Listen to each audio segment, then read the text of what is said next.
A soldier becomes stranded on an alien jungle world who assimilates with the planet's inhabitants, the Talons. This isn't James Cameron's Avatar, which was actually made a decade later. This is Outcast, A New Beginning.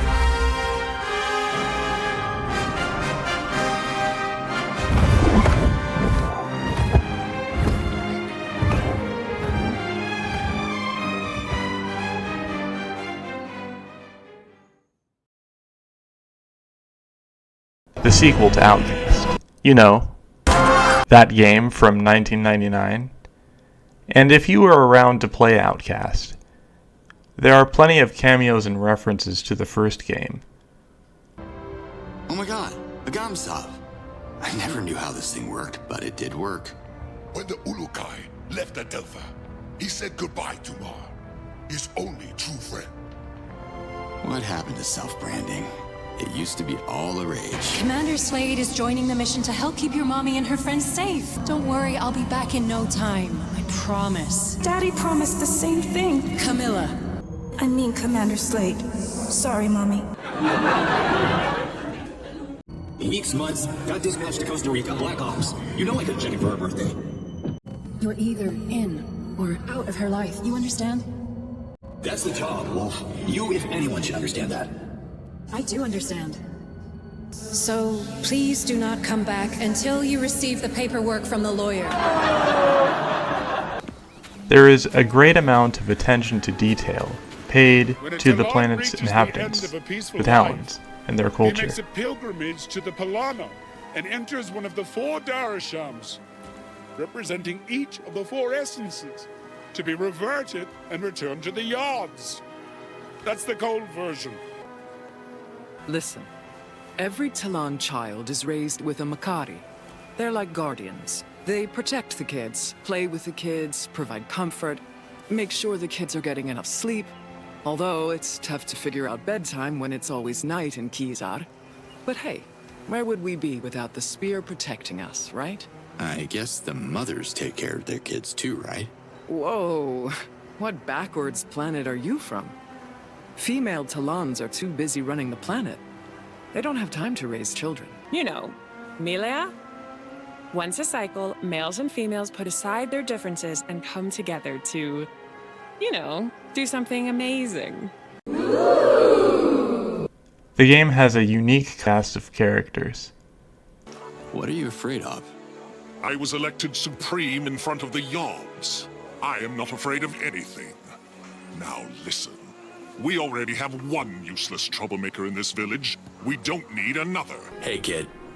Newsflash. I'm not a kid. I'm all grown up. How did you find that out?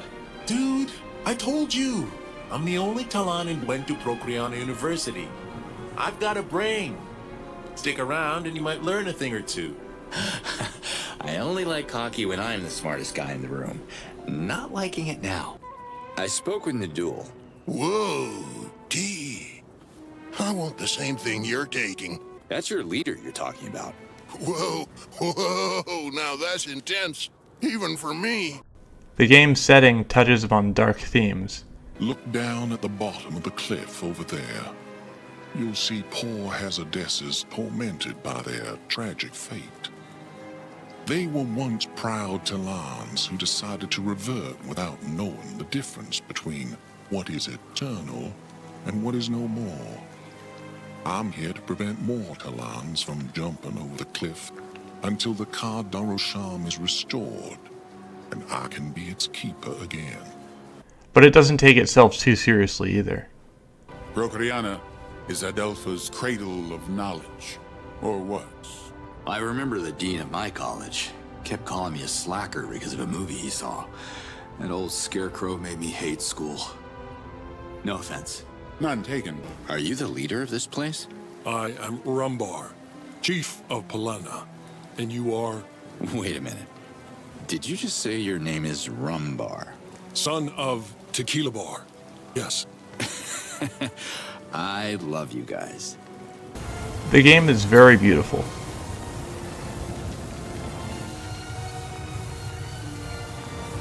They're coming. You'll find yourself in a variety of environments. From verdant alien jungles to mountains.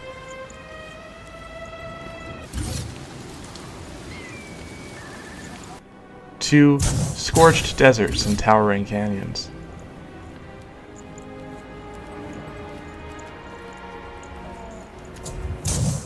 There were some high points, like you can ride a flying creature called a Galenta when you're in the sky. You can appreciate how breathtaking this game is. There are a few bosses that are interesting and really stand out.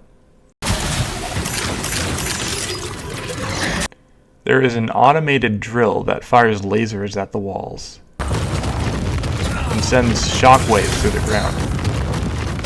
These are some of the highlights of this game, which was spoiled by the fact that you are then expected to fight them 2 more times to upgrade your equipment. There is a consistent pattern in this game, where you end up repeating the same tasks over and over again. One of your main objectives are taking out the bases of the invading humans, where you spend a quarter of the time taking out enemies, and the rest of the time wandering around, trying to find all the terminals in the base. Since this is an action game, you'd think it would have been better if you were just taking out all the enemies in the base, instead of wasting time on something very simple but very tedious.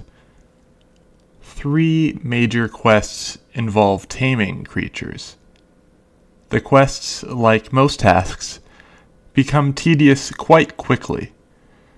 You have to tame wasp-like creatures called Assiers by taking larvae from their hive and luring their queen to the village nearby. It is kind of interesting the first time, but it becomes tedious since you have to do it 2 more times. It is the same with other quests as well. A few other main quests involve taming creatures and luring yet another creature to the nearby village, while fighting off creatures that are just retextured Assiers. During those quests, along with most of the quests, you're sent off to gather ingredients somewhere. If you bring me the recipe of a cure and its ingredients, I could certainly whip something up for you. I'll even test it on myself first. I love new experiences. You're in this fantastic alien world, and you spend the majority of it doing chores. I entered the desert region, and I ran into the same worms I fought in the beginning of the game, sprouting out of the sand instead of the water, serving as a living reminder of how repetitive this game can be. The animal enemies are especially redundant. The wolves, pterodactyls, worms, and bugs you encounter in the beginning of the game will be what you'll encounter for the rest of the game, barring a couple new robotic enemies further along, and another robot near the end. You'd think that in a game setting like Outcast, a planet with verdant forests and jungles, that there would be plenty of dangerous creatures you'd encounter. The world can feel static at times. It doesn't really feel like the planet is being invaded. There is a lack of humans interacting with the Talons, and the humans are never seen invading Talons and their villages in real time. And when they are, it's always something underwhelming. The humans sit idly as you chip away at their forces. They don't seem to be in a hurry to invade the planet, staying inside their bases like sitting ducks. Everyone, whether they are Talons or humans, they're all sitting on their hands, waiting for the Ulukai, aka the player, to solve all of their problems. There are moments that help the game come The clones alive. see me not working. You're gonna talk to my hazard desk next time. So, drones are terrorizing Dasan. Sure, you can call it terrorizing. You'd be I could shoot a few down if it helps. Be my guest. Those damn drones are shooting at the Talan and the Nom-Noms without any discrimination. Here we go! Sorry, what were you saying? Then talk to them. I'm sure they report back to him. Desan follows a certain code. You need to play by their rules. Alright, I'll try to enable that. Slate out.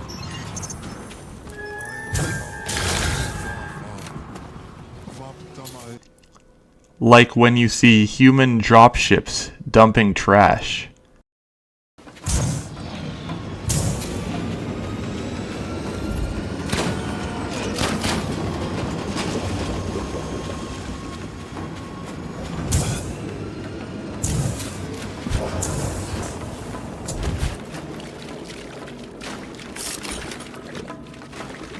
It was a nice touch, but those moments are few and far between.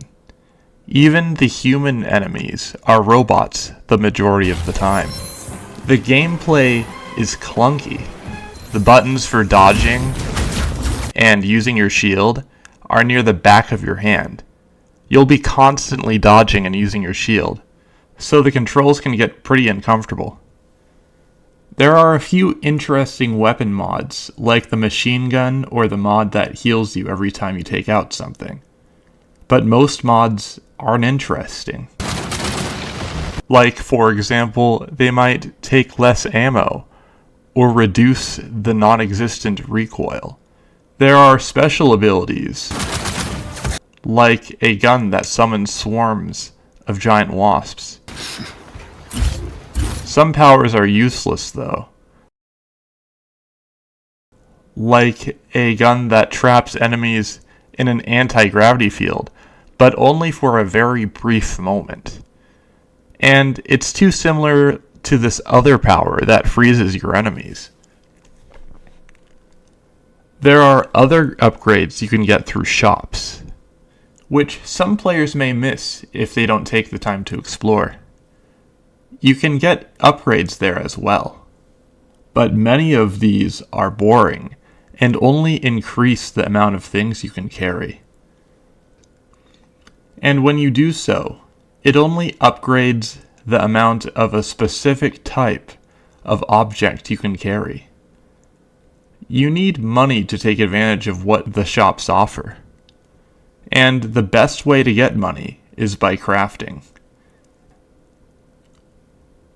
If you aren't planning on playing the easiest difficulty, you'll need to spend countless hours looking for ingredients to make potions and upgrades. You'll also need to do a lot of fetch quests and Superman 64 types of quests.